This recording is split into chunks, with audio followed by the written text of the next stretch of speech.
العالمين والصلاة والسلام على سيد الأنبياء والمرسلين وعلى آله الطيبين الطاهرين وعلى أزواجه الطاهرات أمهات المؤمنين وعلى سائر الصحابة والتابعين أجمعين. أما بعد فأعوذ بالله من الشيطان الرجيم. بسم الله الرحمن الرحيم. والذي جاء بالصدق وصدق به أولئك هم المتقون. صدق الله مولانا العظيم. مولاي صل وسلم دائما ابدا على حبيبك خير الخلق كلهم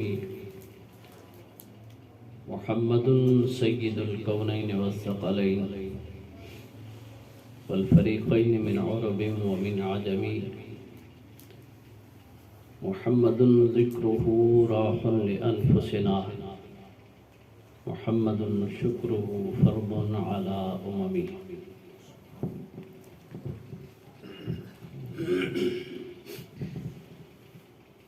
حاضرین محترم،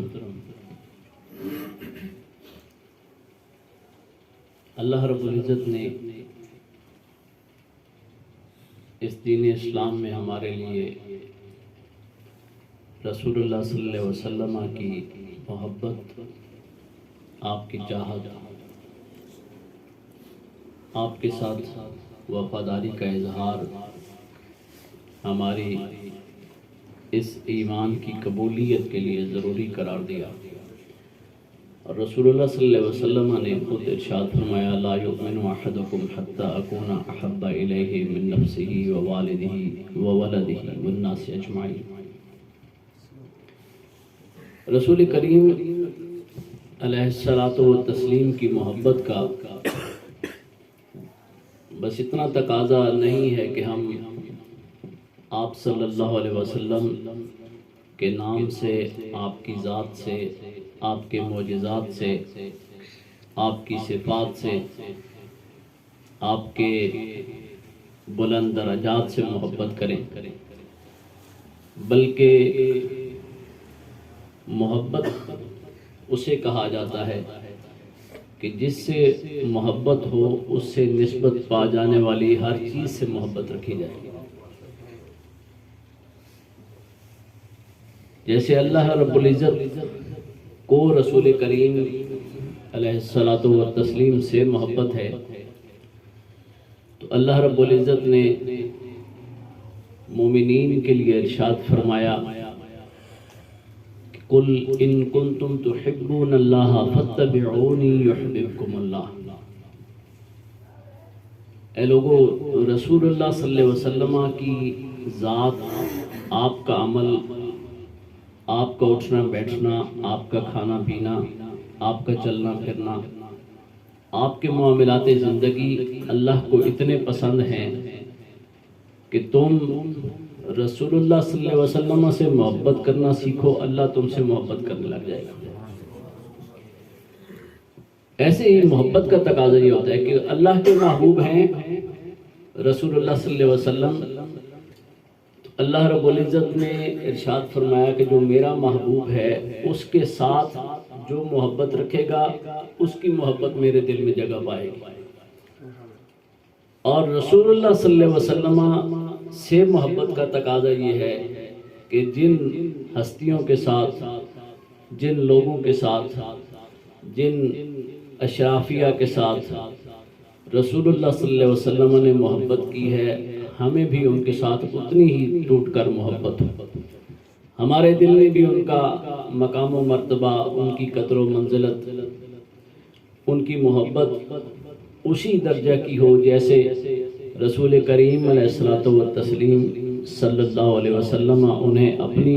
جگہ پہ مقام نصیب فرمایا کرتے تھے. اور یہ ایمان کے لیے ضروری ہے کہ رسول کریم علیہ الصلوۃ والتسلیم کے ہر صحابی کے ساتھ آپ کی محفل میں آ کر بیٹھ جانے والے ہر صاحب ایمان کے ساتھ ہماری محبت ہو، ان کی ادب و احترام، ان کی محبت، ان سے وفا، ہم جتنا رسول کریم علیہ الصلوۃ والتسلیم کی آل سے محبت رکھیں گے، آپ کی ازواج مطہرات سے محبت رکھیں گے، آپ کے صحابہ کرام رضوان اللہ علیہم اجمعین سے محبت رکھیں گے، اتنا زیادہ رسول کریم علیہ الصلوۃ والتسلیم کی نگاہوں میں ہمارا ایمان قابل قبول ہوگا۔ جیسے اللہ رب العزت نے معیار رکھا کہ اگر تم اپنے ایمان کو میری بارگاہ میں شرف قبولیت چاہتے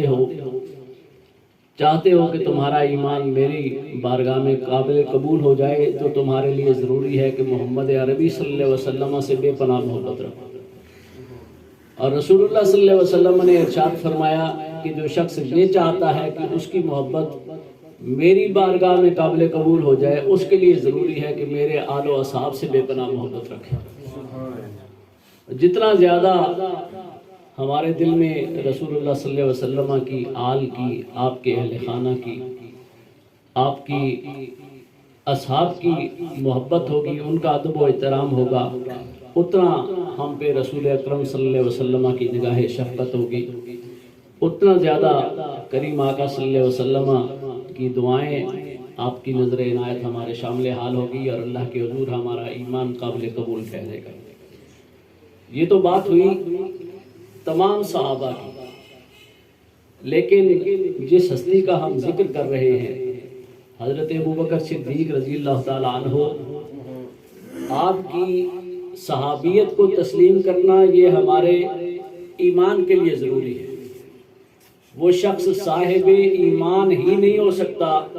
جس کو ابوبکر صدیق رضی اللہ تعالیٰ عنہ کی صحابیت میں شک ہے، کیونکہ آپ کی صحابیت اللہ رب العزت کی طرف سے منصوص شدہ ہے، قطعی ہے۔ اللہ رب العزت نے قرآن مجید فرقان حمید میں آپ کی صحابیت پہ مہر ثبت جو ہے وہ تصدیق کی ہے۔ اور جو شخص آپ کی صحابیت میں شک کرتا ہے، آپ کے صحابی ہونے کے شک کرتا ہے، آپ کے با ایمان ہونے میں شک کرتا ہے، اس کا اپنا ایمان اللہ کی بارگاہ میں قبول نہیں ہے۔ ایمان کی قبولیت کے لیے حضرت ابوبکر صدیق رضی اللہ تعالیٰ عنہ کی شرف صحابیت پہ ایمان رکھنا ضروری ہے، اور ایمان کے کامل ہونے کے لیے ابوبکر صدیق رضی اللہ تعالیٰ عنہ کے افضل البشر بعد الانبیاء ہونے کے عقیدے کو قبول کرنا ضروری ہے۔ یہ ہمارا نہیں، یہ ہمارے اس صدی کے یا پچھلی صدی کے اسلاف کا نہیں، یہ صحابہ کرام رضوان اللہ علیہ مجمعین سے لے کر آج تک آنے والے تمام صلحاء، تمام صحابہ، تمام اولیاء کریم کا، اولیاء کاملین کا یہ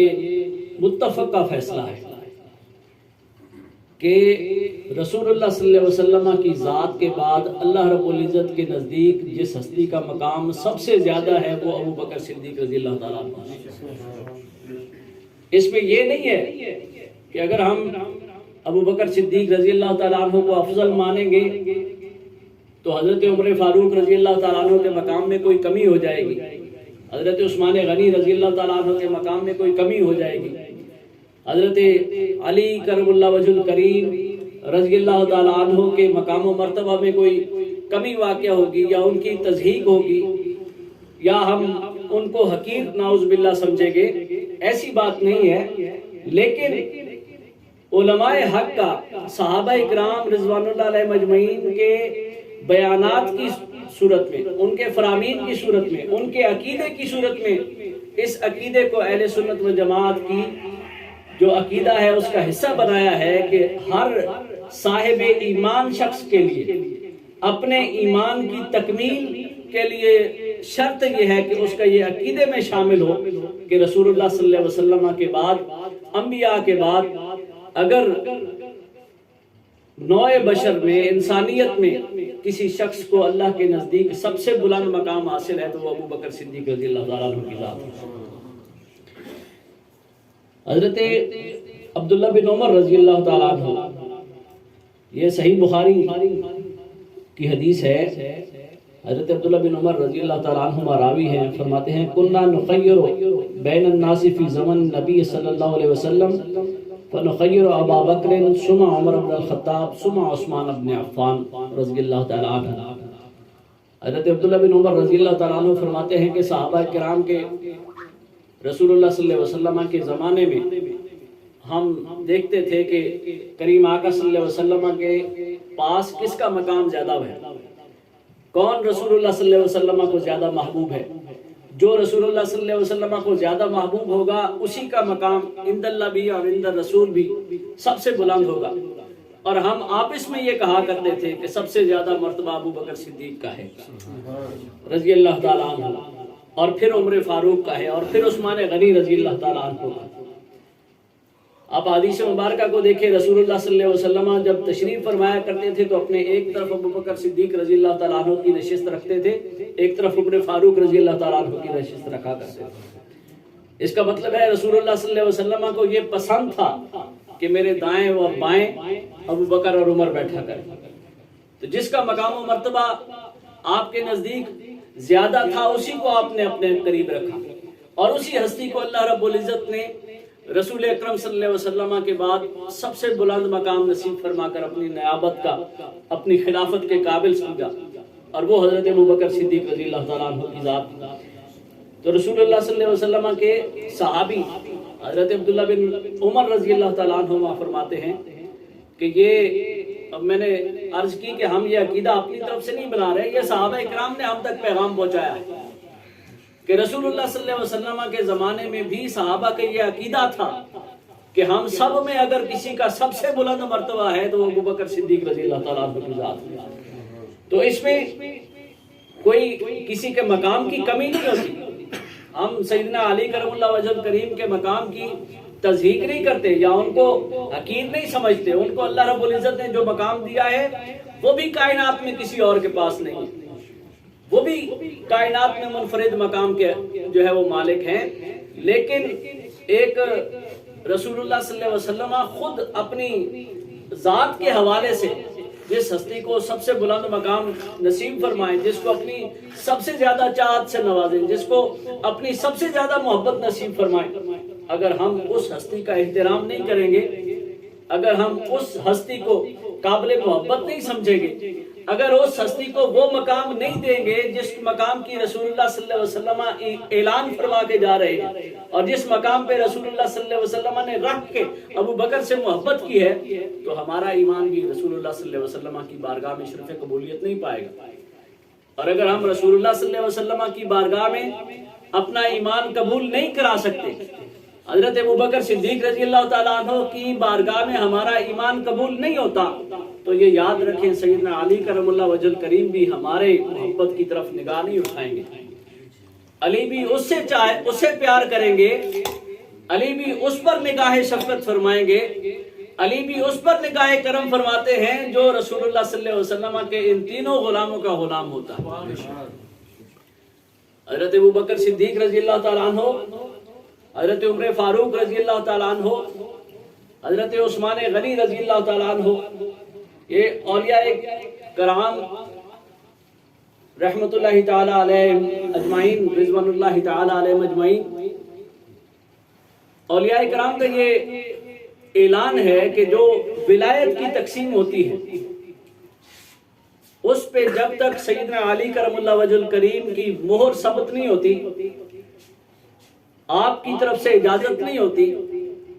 آپ کی محبت میں کوئی شخص کامل نہیں ہوتا، جس کا ایمان سیدنا علی کرم اللہ وجہ کریم کی محبت میں کامل نہیں ہوتا، اس کو پر اللہ کریم اپنی ولایت کے دروازوں کو کھولتے ہی نہیں۔ سیدنا علی کرم اللہ وجہ کریم کی محبت، آپ کی عقیدت میں ڈوبنا، آپ کی محبت میں وارفتگی اختیار کرنا، یہ اللہ رب العزت کی قربت کی راہوں پہ چلنے کے لیے پہلے ضروری ہے۔ لیکن اس کا یہ مطلب نہیں ہے کہ اگر ہم سیدنا علی کرم اللہ وجہ الکریم سے ٹوٹ کر محبت کریں تو اس میں ہم حضرت ابوبکر صدیق رضی اللہ تعالیٰ عنہ یا حضرت عمر فاروق رضی اللہ تعالیٰ عنہ یا حضرت عثمان غنی رضی اللہ تعالیٰ عنہ کے مقام و مرتبہ میں آپ کے مقام و مرتبہ میں کوئی نقص ڈھونڈے یا آپ کو ان سے پیچھے کر دے. نہیں، جس ترتیب سے اللہ رب العزت نے ان کے مقامات رکھتے ہیں ہم بھی اسی ترتیب سے انہیں یاد رکھیں گے تو ان کی محبتیں بھی ہمارے کام آئیں گی. دیکھیں حضرت ابوبکر صدیق رضی اللہ تعالیٰ عنہ خلیفہ بنتے ہیں تو تمام صحابہ نے بشمول حضرت عمر رضی اللہ تعالیٰ عنہ، حضرت عثمان غنی رضی اللہ تعالیٰ عنہ، حضرت علی المرتضیٰ رضی اللہ تعالیٰ عنہ، تمام صحابہ آپ کی بیعت کرتے ہیں. اور یہ بیعت روحانیت کی بھی تھی اور دنیاوی معاملات میں حضرت ابوبکر صدیق رضی اللہ تعالیٰ عنہ کے حکم کی پیروی کرنے کی بھی تھی. حضرت علی رضی اللہ تعالیٰ عنہ کا ایک مشہور فرمان ہے کہ آپ صلی اللہ علیہ وسلم، آپ رضی اللہ تعالیٰ عنہ نے ارشاد فرمایا کہ رسول اللہ صلی اللہ علیہ وسلم نے جس ہستی کو ہمارے دین کا امام بنایا تھا ہم نے اسے اپنی دنیا کا امام بنا دیا. تو دین کا تعلق روحانیت کے ساتھ ہے. دنیاوی معاملات، معیشت، تجارت کا تعلق دنیاوی معاملات کے ساتھ ہے. حضرت علی رضی اللہ تعالیٰ عنہ فرماتے ہیں کہ رسول اللہ صلی اللہ علیہ وسلم نے ابوبکر کو ہمارے دین کا امام بنایا تھا. ہماری روحانیت کا امام ابوبکر ہے، ہماری ولایت کے امام ابوبکر ہے. ہم نے اپنی روحانیت کے سلسلے میں بھی ابوبکر کی بیعت کی ہے، اپنی دنیاوی معاملات کے سلسلے میں بھی ابوبکر کی بیعت کی ہے. تو رسول اللہ صلی اللہ علیہ وسلم نے حضرت ابوبکر صدیق رضی اللہ تعالیٰ عنہ کو اپنی نیابت بخشی. کریم آقا صلی اللہ علیہ وسلم کے بعد تمام صحابہ بشمول سیدنا علی کرم اللہ وجہ الکریم آپ کی بیعت کرتے ہیں. اور اس کے بعد حضرت عمر رضی اللہ تعالیٰ عنہ کی بیعت کرتے ہیں، حضرت عثمان غنی رضی اللہ تعالیٰ عنہ کی بیعت کرتے ہیں. حضرت مجدد الفسانی رضی اللہ تعالیٰ عنہ اور ہمارے مشائخ فرماتے ہیں کہ سیدنا علی کرم اللہ وجہ الکریم کہ یہ تینوں جو پہلے خلیفہ ہیں، امیر المومنین ہیں، حضرت ابوبکر صدیق رضی اللہ تعالیٰ عنہ، حضرت عمر فاروق رضی اللہ تعالیٰ عنہ، حضرت عثمان غنی رضی اللہ تعالیٰ عنہ، یہ تینوں کے تینوں حضرت علی رضی اللہ تعالیٰ عنہ کے مرشد ہیں. اس لیے کہ انہوں نے بیعت کی ہے، اپنی روحانیت کی بھی بیعت کی ہے، اپنی دنیاوی معاملات کی اطاعت کی بھی بیعت کی ہے. تو یہ رسول اللہ صلی اللہ علیہ وسلم کے بعد حضرت ابوبکر صدیق رضی اللہ تعالیٰ عنہ حضرت علی کے مرشد ہیں، اور حضرت ابوبکر صدیق رضی اللہ تعالیٰ عنہ کے بعد حضرت عمر فاروق رضی اللہ تعالیٰ عنہ حضرت علی کے مرشد ہیں. ان کے بعد سیدنا عثمان غنی رضی اللہ تعالیٰ عنہ کے حضرت علی کے مرشد ہیں. اور اس کے بعد جو ولایت کا سلسلہ ہے، جو ولایت کا تاج ہے، وہ علی رضی اللہ تعالیٰ عنہ کے سر پہ سجدہ ہے. اور قیامت تک آنے والے لوگوں کے سروں پہ ولایت کا تاج تب تک نہیں سجے گا جب تک سیدنا علی رضی اللہ تعالیٰ عنہ کی طرف سے دروازہ نہیں کھلے گا. تو یہ مقام و مرتبہ اللہ رب العزت نے رسول اللہ صلی اللہ علیہ وسلم کے ان غلاموں کو نصیب فرمایا. اور ہمارے جتنے بھی ائمہ ہیں، حضرت امام اعظم ابو حنیفہ رضی اللہ تعالیٰ عنہ، آپ فرماتے ہیں انبیاء کرام کے بعد تمام لوگوں سے افضل حضرت ابوبکر صدیق رضی اللہ تعالیٰ عنہ ہیں، پھر عمر بن خطاب ہیں، پھر عثمان بن عفان ذو النورین ہیں، اور پھر حضرت علی ابن ابی طالب رضی اللہ تعالیٰ عنہ کا ہے. اسی طرح امام شافعی فرماتے ہیں مختلف احد من الصحابۃ والتابعین فی تفضیل ابی بکر و عمر و تقدیمها علی جمیع الصحابۃ. حضرت امام شافعی رضی اللہ تعالیٰ عنہ فرماتے ہیں کہ صحابہ اکرام میں اور تابعین کے دور میں بھی کسی میں اختلاف نہیں تھا. جس سے بھی پوچھو وہ یہی کہتا تھا کہ رسول اللہ صلی اللہ علیہ وسلم کے بعد افضل ترین اگر کوئی ہستی ہے تو ابوبکر صدیق رضی اللہ تعالیٰ عنہ کی. اس کے بعد اگر کسی کا مقام آتا ہے تو عمر فاروق رضی اللہ تعالیٰ عنہ کیا آتا ہے. ہر شخص کی زبان پہ یہ عقیدہ تھا، ہر مومن کا یہ عقیدہ تھا کہ رسول اللہ صلی اللہ علیہ وسلم کے بعد اگر اللہ نے کسی کو مقام نصیب فرمایا ہے تو وہ ابوبکر صدیق رضی اللہ تعالیٰ عنہ کی ذات. آج اگر ہم کسی کی بات سنیں، کسی کے عقل و شعور کی بات سنیں، کسی کے وہ کہیں کہ ہمارے یہ عشق کا تقاضا ہے، ہماری یہ محبت کا تقاضا ہے، ہمارے یہ ایمان کا تقاضا ہے کہ ہم سیدنا علی کرم اللہ وجہ الکریم کو جو ہے وہ حضرت ابوبکر صدیق رضی اللہ تعالیٰ عنہ سے یا دوسرے صحابہ سے افضل جانتے ہیں، تو اس کا مطلب یہ ہے کہ وہ ان کا عشق جو ہے وہ صحابہ کے عشق کی مخالفت کر رہا ہے، ان کا عشق جو ہے وہ تابعین کے عشق کی مخالفت کر رہا ہے۔ اور کریم آقا صلی اللہ علیہ وسلم فرما رہے ہیں خیر القرن کرنی، سب سے بہترین دور میرا دور ہے، اس کے بعد بہترین دور وہ جو بعد میں آنے والے ہیں ان کا دور ہے۔ اگر صحابہ کا یہ عقیدہ ہے کہ ابوبکر افضل ترین ہے، اگر تابعین کا یہ عقیدہ ہے کہ ابوبکر افضل ترین ہے، اب کسی کی محبت اور کسی کا عشق کہے کہ نہیں میں ابوبکر کی فضیلت کو نہیں مانتا، علی رضی اللہ تعالیٰ عنہ سے محبت، اہل بیت اطہار کی محبت کا یہ تقاضا ہے کہ علی رضی اللہ تعالیٰ عنہ کو سب سے افضل ترین مانا جائے، تو اس کا مطلب ہے کہ ہم رسول اللہ صلی اللہ علیہ وسلم کے صحابہ کی مخالفت کر رہے ہیں، جنہوں نے اپنے جان مال دین سب کچھ میرے کریم آقا صلی اللہ علیہ وسلم پہ قربان کیا، جن کے عشق کو اللہ نے قبول فرمایا، جن کے بارے میں اللہ ارشاد فرمائے رضی اللہ عنہم ورضوا عنہ، جن کے ایک ایک عمل سے اللہ راضی ہو گیا، ان کے جب ہم محبت کی مخالفت کریں گے تو ہماری محبت چاہے کتنے بلند مقام پہ ہو، اللہ اس کو دھتکار کے ہمارے منہ پہ مار دے گا۔ ہماری وہ محبت کسی کام کی نہیں، ہمارا وہ عشق کسی کام کا نہیں، ہماری وہ وفا وہ فنا سیدنا علی کرم اللہ وجہ کریم کی محبت میں کسی کام کی نہیں جو صحابہ کے عمل کی مخالفت میں آئے گی، کیونکہ رسول اللہ صلی اللہ علیہ وسلم نے فرمایا تم پر میری اور میرے صحابہ کی اطاعت لازم ہے، اور صحابہ کی اطاعت کے لزوم میں صرف یہی نہیں ہے کہ ہم نماز اس طرح پڑھیں جیسے صحابہ پڑھتے تھے، ہم روزے اس طرح رکھیں جیسے صحابہ رکھتے تھے، ہمارے لیے عقیدے میں، ہمارے لیے ایمان کی پختگی میں، ہمارے لیے محبت میں، ہمارے لیے وفا میں، ہمارے لیے ہر قدم کے دینی اور دنیاوی معاملات کے ہر شعبے میں قدم اٹھانے کے لیے جب ہم رسول اللہ صلی اللہ علیہ وسلم اور آپ کے صحابہ کی زندگی کو اپنے لیے نمونہ حیات بنائیں گے تو پھر وہی ہماری محبت اللہ کی بارگاہ میں قابل قبول ہوگی۔ حضرت امام فخر الدین رازی رحمۃ اللہ تعالی علیہ آپ جو ہے وہ یہ سورہ فاتحہ شریف کی تفسیر میں لکھتے ہیں، جب آپ پہنچتے ہیں اہدنا الصراط المستقیم صراط الذین انعمت علیہم، تو آپ فرماتے ہیں کہ اللہ رب العزت نے یہاں پہ یہ ارشاد فرمایا کہ اے مومنو دعا کیا کرو کہ اللہ مجھے ان لوگوں کی راہ پہ چلا جن لوگوں پہ تیرا انعام ہوا ہے۔ اور پھر ہم آگے چل کر پڑھتے ہیں تو اللہ کریم ارشاد فرماتے ہیں اولئک الذین انعم اللہ علیہم من النبیین والصدیقین والشہداء والصالحین، اللہ کے انعام یافتہ کون لوگ ہیں؟ انبیاء اللہ کے انعام یافتہ ہیں۔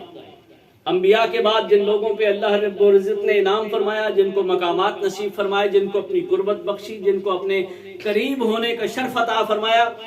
وہ صدیقین کی ذات ہے۔ اور آپ فرماتے ہیں کہ صدیقین میں سے سب سے پہلا صدیق جو ہے وہ ابوبکر صدیق رضی اللہ تعالیٰ عنہ۔ آپ فرماتے ہیں کہ لوگ یہ کہتے ہیں کہ ابوبکر نے فلاں معاملے میں صحیح فیصلہ نہیں کیا تھا، ابوبکر نے رسول اللہ صلی اللہ علیہ وسلم کی آل کے ساتھ، آپ کی بیٹی کے ساتھ نعوذ باللہ ظلم کیا تھا، ان کا حق کھایا تھا، ان کا حق ان کو عطا نہیں کیا تھا۔ آپ فرماتے ہیں اگر ایسا معاملہ ہوتا تو ابو بکر صدیق کو اللہ رب العزت نے مقام صدیق پہ فائز نہیں کرنا تھا، اس لیے کہ اللہ قرآن میں لوگوں کو کہہ رہا ہے کہ مجھ سے دعا مانگو ان لوگوں کی راہ پہ چلنے کی جن پہ میں نے انعام فرمایا ہے، اور انعام یافتہ لوگوں میں سے جو سب سے مقدم ہیں وہ پہلے انبیاء ہیں اور اس کے بعد صدیقین ہیں، اور صدیقین میں سے وہ صدیق جس کی ذات پہ قرآن شاہد ہے وہ ابو بکر صدیق رضی اللہ تعالیٰ عنہ کی ذات ہے۔ آپ فرماتے ہیں اگر ابو بکر کی زندگی میں کوئی نقص ہوتا، اگر ابو بکر کی زندگی میں کوئی کمی کجی ہوتی تو اللہ رب العزت نے ان کو ان لوگوں کی صفوں میں شامل نہیں کرنا تھا جن کے بارے میں اللہ ارشاد فرما رہے ہیں کہ مجھ سے دعا کرو کہ اللہ مجھے اپنے انعام یافتہ لوگوں کی راہ پہ چلا۔ اور اللہ رب العزت اگر قرآن پاک میں ابو بکر صدیق رضی اللہ تعالیٰ عنہ کی راہ پر چلنے کی توفیق مانگنے کی دعا کرنے کی حکم ارشاد فرما رہے ہیں، تو اس کا مطلب ہے کہ اللہ رب العزت نے اپنے محبوب کریم علیہ الصلوۃ والتسلیم کی طرح ابو بکر صدیق رضی اللہ تعالیٰ عنہ کی زندگی کو بھی ایسے سنوار کے رکھا تھا کہ جب ہم دعا مانگتے ہیں صراط الذین انعمت علیہم، تو ہم اپنے جو ہے وہ نیت میں یہ کہہ رہے ہوتے ہیں اللہ ہمیں اپنے محبوب محمد صلی اللہ علیہ وسلم اور ابو بکر صدیق اور عمر اور عثمان اور علی کے رضی اللہ تعالیٰ عنہ کے راستے پہ چلنے کی توفیق نصیب فرمائے۔ آپ فرماتے ہیں کہ یہ جو سورہ فاتحہ کا اللہ رب العزت کی دعا ہے، یہ اس بات پہ دلیل ہے کہ ابو بکر صدیق رضی اللہ تعالیٰ عنہ نے اپنی پوری زندگی اللہ رب العزت کی اطاعت میں، بندگی میں، رسول کریم علیہ الصلوۃ والتسلیم کے ساتھ وفا میں گزاری ہے، اور حضور نبی رحمت صلی اللہ علیہ وسلم کے بعد اللہ رب العزت کی نیابت کا اور مومنین کے امامت کا اگر کوئی لائق ہستی ہے تو وہ ابو بکر صدیق رضی اللہ تعالیٰ عنہ ہے، اس لیے کہ آپ کے تقوی پہ قرآن شاہد ہے، آپ کی وفا پہ قرآن شاہد ہے، آپ کی صحابیت پہ قرآن شاہد ہے، اور اتنے بلند مراتب جس ہستی کو نصیب ہوتے ہیں، جس ہستی کو اللہ رب العزت نے اتنے بلند مرتبے نصیب فرمائے ہیں، ان کا یہ حق تھا کہ رسول اللہ صلی اللہ علیہ وسلم کی ذات کے بعد اگر نیابت کا جو ہے وہ منصب پہ فائز ہوتے، اگر خلیفۃ اللہ فی الارض ہونے کے منصب پہ فائز ہوتے، تو یہ حق ابو بکر صدیق رضی اللہ تعالیٰ عنہ کے علاوہ کسی ذات کے لائق نظر نہیں آتا، کیونکہ آپ کا مقام و مرتبہ رسول اللہ صلی اللہ علیہ وسلم کے بعد تمام صحابہ میں سب سے زیادہ تھا، اور صحابہ اپنے درمیان یہ اعلان کیا کرتے تھے کہ ہم لوگوں میں اگر کوئی سب سے افضل شخصیت ہے، سب سے بلند مرتبے پہ فائز ہستی ہے، تو وہ ابو بکر صدیق رضی اللہ تعالیٰ عنہ کی ذات ہے۔ اسی طرح امام نووی صحیح مسلم کی شرح میں آپ بھی ارشاد فرماتے ہیں اتفق اہل سنت علی ان افضلہم ابو بکر و عمر، اہل سنت و جماعت کا یہ متفق عقیدہ ہے کہ تمام لوگوں میں انبیاء کے بعد اگر کوئی افضل ترین ہستی ہے تو وہ ابو بکر اور عمر ہے۔ سیدنا امام مالک رحمت اللہ تعالی علیہ، آپ سے پوچھا گیا ای الناس افضل بعد نبیہم، رسول اللہ صلی اللہ علیہ وسلم کے بعد کون سی ہستی ہے جو سب سے زیادہ بلند مرتبے پہ فائز ہے، سب سے زیادہ اللہ رب العزت کی قربت رکھنے والی ہے؟ مومنین میں سے سب سے بلند مرتبہ اللہ کے نزدیک رسول اللہ صلی اللہ علیہ وسلم کی ذات اور انبیاء کے بعد کس کا ہے؟ فقال ابو بکر ثم عمر۔ امام مالک نے بھی یہی اسی عقیدے کا اعلان فرمایا کہ رسول اللہ صلی اللہ علیہ وسلم کے بعد اللہ رب العزت نے اگر کسی کو اپنی سب سے زیادہ قربت کا مقام نصیب فرمایا ہے تو وہ ابو بکر صدیق رضی اللہ تعالیٰ عنہ کی ذات ہے۔ حضرت مجدد الفسانی رضی اللہ تعالیٰ عنہ جو ہماری طریقت و شریعت کے امام ہیں، آپ فرماتے ہیں کہ خلفائے اربعہ کی افضلیت ان کی ترتیب خلافت کے مطابق ہے، یعنی جس طریقے سے اللہ رب العزت نے ان کو خلیفہ بنایا ہے، اللہ کے نزدیک ان کا مقام بھی وہی ہے، اسی ترتیب سے ہے۔ آج اگر کہیں نعرے لگتے ہیں دمادم مست کے اندر علی کا پہلا نمبر، تو یہ اس عقیدے کو خراب کرنے والی بات ہے۔ یہ علماء اہل سنت اولیاء کاملین جس عقیدے پہ چلے، اور یہ یاد رکھیں اولئک صراط الذین انعمت علیہم، ہم دعا مانگتے ہیں اللہ اپنے انعام یافتہ لوگوں کے راستے پہ ہمیں چلا۔ انعام یافتہ لوگوں کا طریقہ پوچھیں تو اس دور کے علماء اہل سنت سے لے کر امام احمد رضا خان بریلی رحمت اللہ تعالی علیہ، آپ سے لے کر حضرت مجدد الفسانی رضی اللہ تعالیٰ عنہ، حضرت بہاؤالدین نقشبند رضی اللہ تعالیٰ عنہ، حضرت شیخ عبد القادر جیلانی رضی اللہ تعالیٰ عنہ، حضرت داتا گنج بخش علی حجویری رضی اللہ تعالیٰ عنہ، اور پھر تابعین میں سے اور صحابہ کرام رضوان اللہ علیہ مجمعین میں سے، ان تمام کا جب متفق عقیدہ ہے کہ ابو بکر صدیق رضی اللہ تعالیٰ عنہ افضل ترین ہستی ہے، اگر ہم اپنے عقیدے کو ان کے خلاف لے کر جائیں گے تو ہم انعام یافتہ لوگوں کی راہ پہ نہیں ہوں گے۔ ہم ان لوگوں کی راہ پہ نہیں چلیں گے جن پہ اللہ نے انعام فرمایا ہے۔ اب کوئی سید ہو، کوئی عالم ہو، کوئی کتنا بڑا جو ہے وہ سکالر ہو، کتنا زیادہ پڑھا لکھا ہو، کتنی ہی مدلل گفتگو کرے، لیکن اگر اس کی بات ان اولیاء کرام کی بات کی مخالفت میں آئے گی تو ہم اس کی بات قبول نہیں کریں گے، ان اولیاء کرام کی بات کو قبول کریں گے جن پر اللہ کا انعام ہوا ہے۔ جن پر اللہ کا انعام ہوا ہے تو انعام یافتہ شخصیت حضرت مجدد الفسانی رضی اللہ تعالیٰ عنہ فرماتے ہیں کہ خلفائے اربعہ کی افضلیت ان کی ترتیب خلافت کے مطابق ہے، یعنی حضور نبی رحمت صلی اللہ علیہ وسلم کے بعد حضرت ابوبکر صدیق رضی اللہ تعالیٰ عنہ، ان کے بعد حضرت سیدنا عمر رضی اللہ تعالیٰ عنہ، ان کے بعد عثمان ذو النورین رضی اللہ تعالیٰ عنہ، ان کے بعد سیدنا علی ابن ابی طالب رضی اللہ تعالیٰ عنہ کا مقام ہے۔ اور آپ فرماتے ہیں کہ تمام اہل حق کا اجماع ہے کہ انبیاء کرام علیہ الصلوۃ والسلام کے بعد سب سے افضل حضرت ابوبکر صدیق رضی اللہ تعالیٰ عنہ ہیں،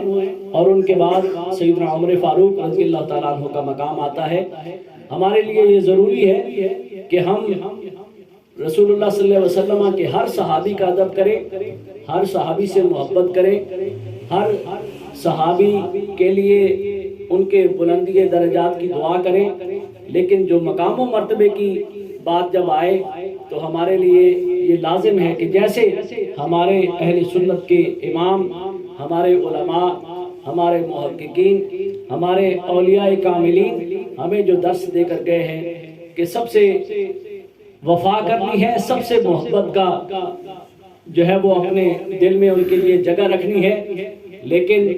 عقیدے میں یہ بات شامل رہے کہ ہمیں رسول اللہ صلی اللہ علیہ وسلم کے بعد اللہ رب العزت کے نزدیک جس ہستی کا سب سے زیادہ مقام ہے وہ ابوبکر صدیق رضی اللہ تعالیٰ عنہ کی ذات ہے، پھر عمر فاروق کا مقام ہے، پھر عثمان غنی ہے، پھر سیدنا علی کرم اللہ وجہ الکریم ہے، پھر سیدنا امام حسن ہے، پھر سیدنا امام حسین ہے، اس کے بعد جو ہے وہ تابعین میں سے اور اولیاء کاملین میں سے ان کا مقامات کا سلسلہ جو ہے وہ شروع ہوتا ہے۔ اور یہ جو ترتیب ہے اللہ رب العزت نے جس ترتیب سے اپنے نائب خلیفہ خلافت کا سلسلہ رکھا ہے، اعلیٰ حضرت مجدد الفسانی فرماتے ہیں کہ اللہ رب العزت کے نزدیک ان ہستیوں کے مقامات بھی اسی ترتیب سے ہیں، اور اسی ترتیب کو لازم رکھنا، اپنے ایمان اور عقیدے کا حصہ رکھنا، ہمارے ایمان اور ہماری محبت کو اللہ رب العزت کی بارگاہ میں شرف قبولیت پانے کے لیے ضروری ہے۔ اللہ کریم ہمیں اہل سنت و جماعت کے عقیدہ کے مطابق عمل کی زندگی گزارنے کی توفیق نصیب فرمائے۔ وما علیہ الا البلاغ۔